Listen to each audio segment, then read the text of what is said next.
Dobar dan. Gledate serijal za početnike parodija.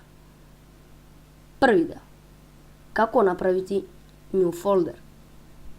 Kao prvo, kliknite desni klik na mišu. Opet, kliknite desni klik na mišu. Vidite. Dalje.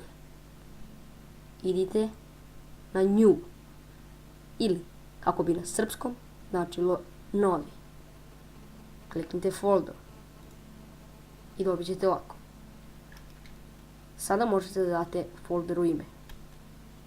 Kao na primjer.